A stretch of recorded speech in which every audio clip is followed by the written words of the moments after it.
Magandang umaga po sa ating lahat. Araw po ng Biyernes ngayon, July 4. Happy 4th of July sa mga Amerikano dito sa Amerika at sa buong mundo. Yan, day off po lahat ng tao ngayon dahil holiday po. Kaya yan po ang asawa ko. Nag-re-relax sa kanyang garden. Tinatanggal ang mga talagang tumalikod pa. At mamaya po ay magluluto daw po ng lulutuin niyo? Carbonara. Tuturuan po raw magluto ng carbonara si Kulitis. Dalawa. Good morning! Dayan, is that you? Yes, how are you? Good, good. Happy 4th. Happy 4th of July to you too. So how are you? Oh, I'm alright. How's Rick? He's fine. Okay, I'm taking some videos on my plants, but I will not gonna get you on the screen. Don't worry.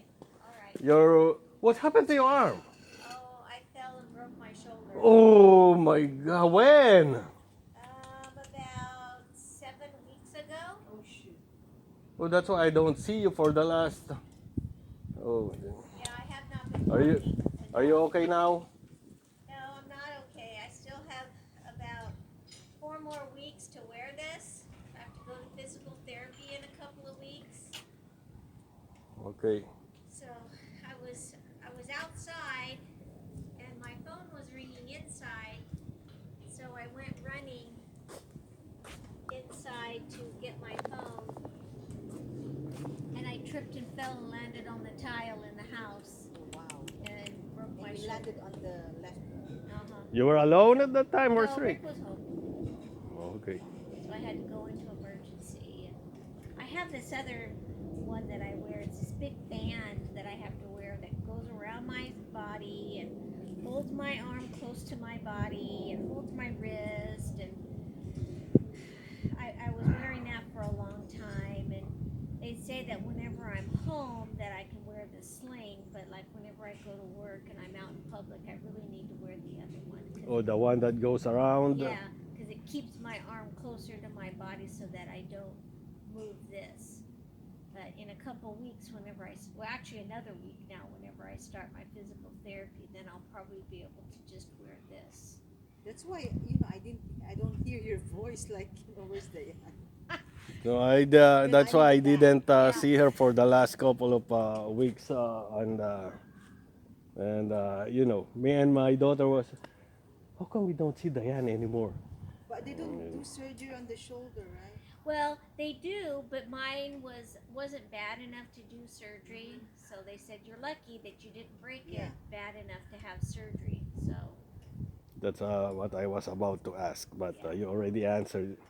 Well, we're So then gonna. Rick's been walking the dog in the morning and at night for me because I can't manage her with only having one arm.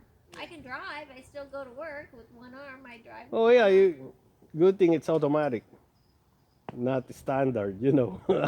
Otherwise, yeah. So where are you working now, Diane? I work in Folsom at a after school daycare. Day program, something like Yes. that? Oh.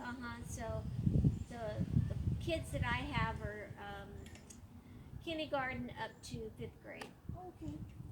And so during the school year, I only work from 2:30 to 5:30. Mm-hmm. So then they show up at like 3 o'clock, Yeah. when school's out, and then I just watch them. They play or we do Do little you do games. some instructional? Yes, Okay. And then in the summertime, some of the other teachers do other things with them during the morning time, and they go on field trips and go to the pool, the Folsom pool. You go with them too? I don't, but Oh, they okay. do. The teachers. They go to the movies and miniature golf, and they go to that trampoline place, and they go all over. But I don't go.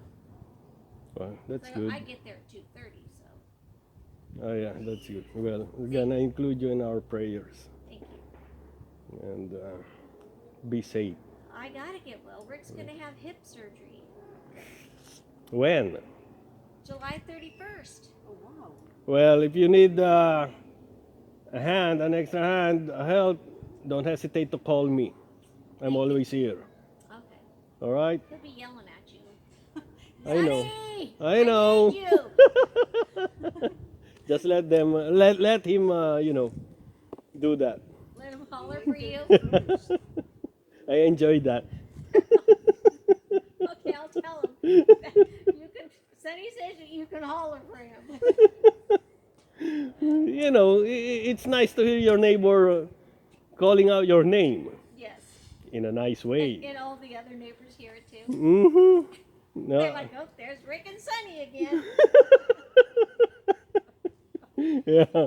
Okay, then enjoy your walk Thank you. and be safe, eh? Thank you. Mm-hmm. Try not to trip anymore. Yeah. Oh, don't. I know, Don't. I can't. I only have one arm to catch it now. Bye. All right, bye. Yan po ang isang dito sa neighborhood namin, kaya ang hirap tumambay dito sa harap ng bahay, lalo na pag bukas ang garahe ko. Wala na, titigil na sila, mabuti nga, mabilis umalis eh. Minsan, aabot ng kalahating oras, isang oras. Wala na akong nagawa, wala na akong natapos, kaya pagdating ng asawa ko, tatanungin ako, bakit wala kang nagawa? Excuse me. Lalo na Ingat pagka ka pag mag-isa ka dito sa bahay. pag si Bill ang dumaan, tsaka si Rick, tapos na. Yan, hindi ko nakikita si Bill. Baka nasa Canada. Okay, kasi nice. Kasi July 1 naman. Tsaka summer eh. Nandito lang po kami sa... Kaya minsan magandang nagtatago dito sa likod ng... Pero siya ang naunang tumawag eh. Siguro narinig tayong nag-uusap. Oh no, narinig niya akong nagsasalita. Kaya tumigil siya at tinawag ako. May surgery din si Rick. Oh my God. Mga matatanda po yun, mga retire na. Naman matanda, but really. Si Dayani part-time na lang kasi hindi na siya pwedeng mag full-time. Retired na sa state eh. Dati siyang teacher ba? Parang assistant. Parang Yun ang mga asawa niya, si Rick, yung palagi kong kasyat dito. Retired na police naman, detective sa Folsom PD. magandang retirement nila. Kaya maganda ang nilang mag-asawa. Minsan lilipat dito, minsan tinatawag ako. Hanggang 2-3 shot lang naman siya, kaya whiskey yun. Walang chaser. Basta ngingiti ka lang pagkatapos mo mag-shot. Tapos daldalang, kwentuhan, tapos that's it. Ganun lang naman ang mga puti. Hindi katulad ng mga Pilipino na pag nag-shot, hindi titigil hanggat di ubos yung bote. Mga puti, dito mga Amerikano, mga Canadian, 1, 2, 3 shot, stop na yung mga yan. Kwentuhan na lang, tapos uwi na yung mga yan. At ang isang nakakatawa pa dito, hindi naman nakakatawa, kasi hindi natin dapat pagtawanan yung kultura nila, culture nila yan, ibang kultura nila, iba kultura natin. Tayong mga Pilipino, pag nagdala ng alak sa pupuntahan natin, iiwanan na natin yun kahit hindi maubos. Sila, pag nagdala ng isang boteng alak, pagka nakadalawa, tig-3 shot lang kayo, may natira pang laman yung bote, pag uwi nila, dala-dala uli nila ang bote. Hindi nila iiwanan yun sa bahay na pinuntahan nila. Pag inimbitahan sila. Pati sa Canada, ganun din. Doon ko unang nakita yon. May dala silang isang case na beer, nakainom sila ng 6, iuwi nila yung the rest na may laman pa na beer. Isang boteng whiskey, na pangalahati nila, iuwi nila yung kalahati. Hindi nila iiwanan. Hindi katulad nating mga Pilipino na iiwanan na natin yon. Kasi yun ang kultura natin. Yun naman ang kultura nila. Kaya nga sabi nila, Ang unang-unang dapat mong irespeto pagka nasa ibang lugar ka, yung kultura nila. Huwag kang pasaway sa kultura ng ibang tao, irespeto mo. Yan din yung sabi sa akin nung nag-retire ko na bilas na PMAyer na na-assign sa iba-ibang lugar sa Pilipinas. Na yun ang unang-unang itinuro sa kanila pag nasa ibang bayan at iba ang kultura, Visayas, Luzon, Mindanao, lalo na sa kultura ng mga kapatid nating Muslim, irespeto mo. And At saka ito, sweetheart, tinatanong kung magkano sinasahod mo. yun nga ang kultura dito, sweetheart. Ang alin? Yun nga yun eh. Yun yung sinasabing kultura. Yun ang culture dito, hindi sila nagtatanong. Yeah. Hindi ka tulad sa atin. Hindi katulad sa dito nga, hindi tinatanong ang edad din, di ba? Yeah. Pag tinanong mong edad, parang iniinsulto Yeah, sila. insulto sa kanila yung pag tinanong mo ang edad. Sa atin, normal yun. Sa atin normal. O ilang taong ka na ba? Dito hindi po pwedeng magtanong basta-basta lalo na sa mga puti. Pati sa mga Unless na sila ang Canadian, sa mga Amerikano. Huwag kang magtatanong ng edad. Hindi maganda para sa kanila. Pero sa atin, okay lang 'yan. Tsaka yung sasabihin mo, "Oh, bakit ang taba mo ngayon?" Nako, di ba, wag mong gagawin. bata ngayon. Huwag mong gagawin dito 'yon. Sa atin, normal lang 'yan, walang problema diyan. Ang laki ng legs mo. Oh. Dito, magkano ba ang kinikita mo? Sa isang taon, dito hindi rin tinatanong 'yun. Pero sa atin, normal lang 'yun. At yung sinasabi ko magkano kinikita nila sinuweldo ko, ganun. Normal sa atin 'yon sa Pilipinas, pero dito hindi po. Kasi part ng culture 'yun eh. Part ng kultura ng mga tao dito, mga tao sa atin, iba't ibang panig ng mundo, kaya irespeto po natin. At mamaya po, tatapusin ko po itong 4th of July video ko dito, 2025, habang nagtuturuan po ng pagluluto ng carbonara. Wala po kaming balak lumabas ngayon eh. Tinatanong po namin si Junakis.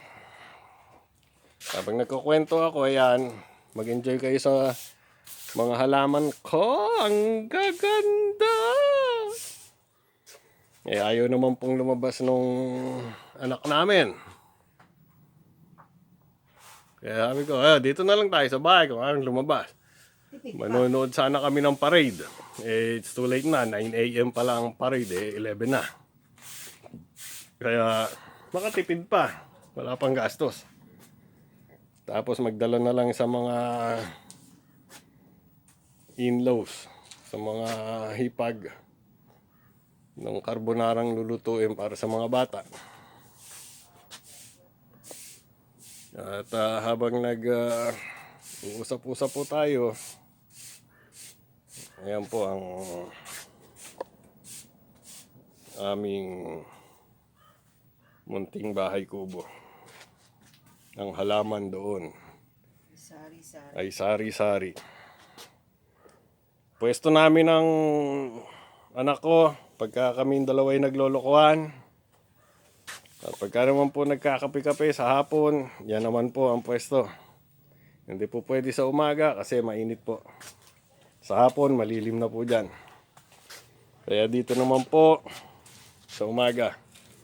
Palaging tinamuntik na mahagip na naman yung sexing tagawalis ko dito. Meron po akong tagawalis dito pagka po yung weekend at holiday.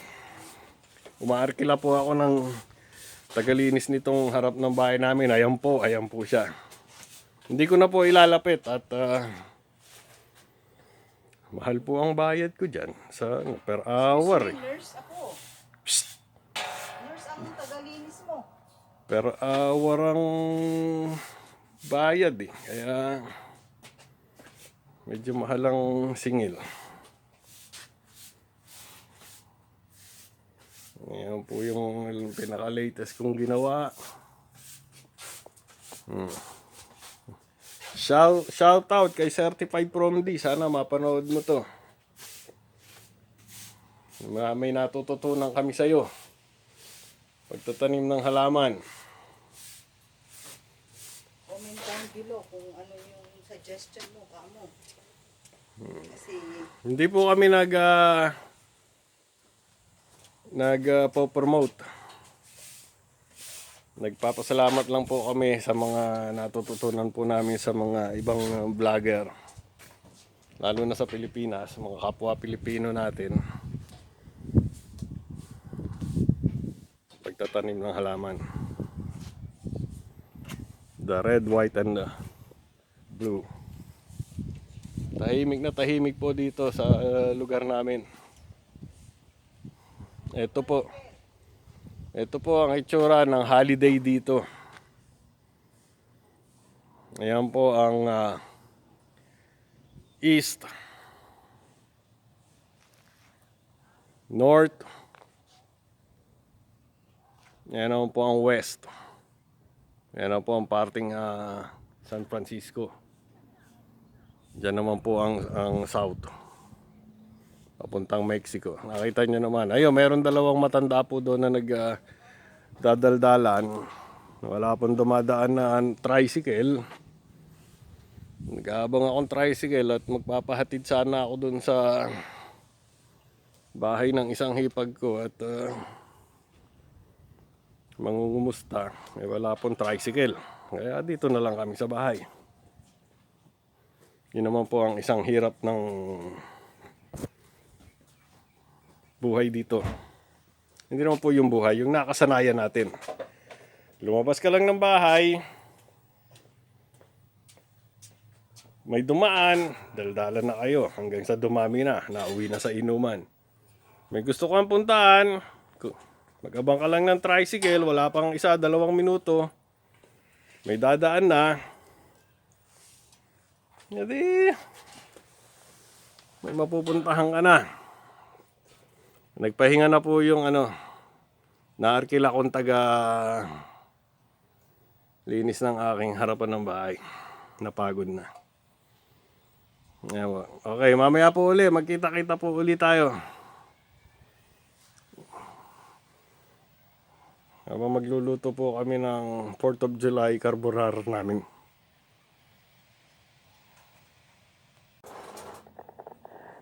Ayun na po, lumabas na po ang aking napakagandang Junakis. Nandito po kami sa aming favorite spot pagka morning. Yan, namamaga po ang mata. Meron pong kumagat. Kasi hindi naglilinis ng bedroom niya. May kumagat, di namin mawalaan kung langgam, ipis, or antik. Kaya nilalagyan ng yelo. At maya-maya po ipapasok na po kami ng loob ng bahay.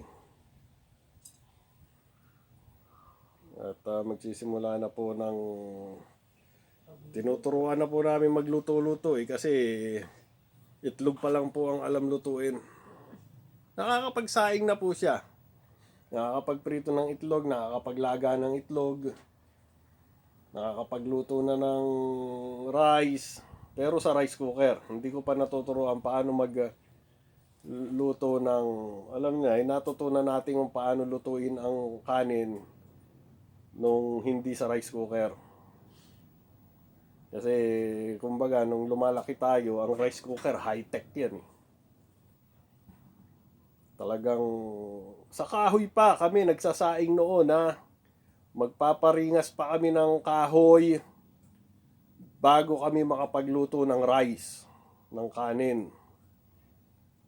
Talagang yung mukha namin uling-uling kahihihip nung nakalimutan ko tawag dun sa pipe na hinihipan para mapaapoy yung kahoy. amuyog. May tawag dun amuyog daw, pero Ilocano yun Yung sa Tagalog, nakalimutan ko may tawag. Yung pinapatungan ng kaldero na may uling, dikin ang tawag doon, alam ko para hindi dumumi yung Pero yung pipe, nakalimutan ko tawag. I think it was called a pipe. Yeah.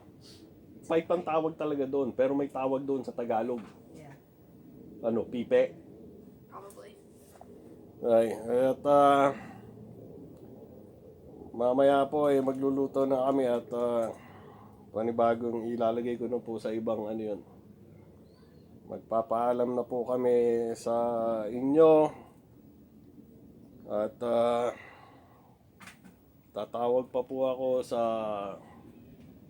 Canada at birthday po nung isang anak ko doon. Babatiin ko. Noon naman pong 25 ng Hunyo, may birthday naman nung isang anak ko din doon. Nung Saint John the Baptist na piyesta.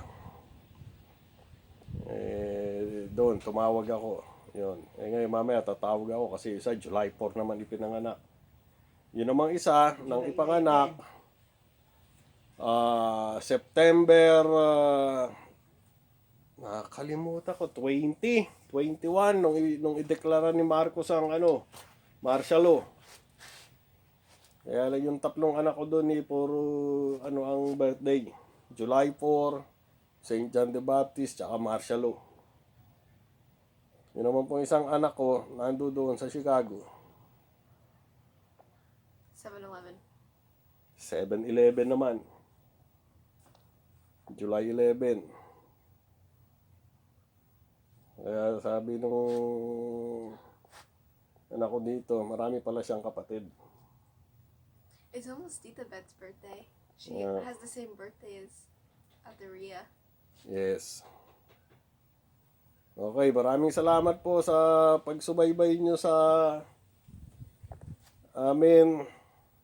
Kahit kukuntik pa tayo, sana naman po ay dumami tayo. At nakikiusap po ako. Please, subscribe. Ingatan po natin ang bawat isa, ingatan po natin ang ating sarili.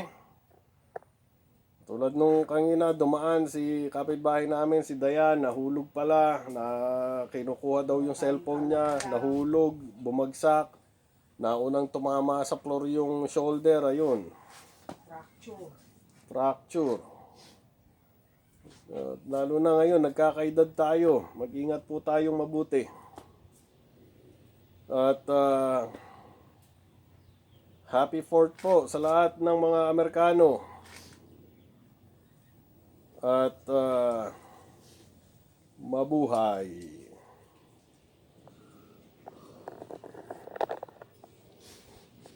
Ano kaya itsura ng ate mo ngayon?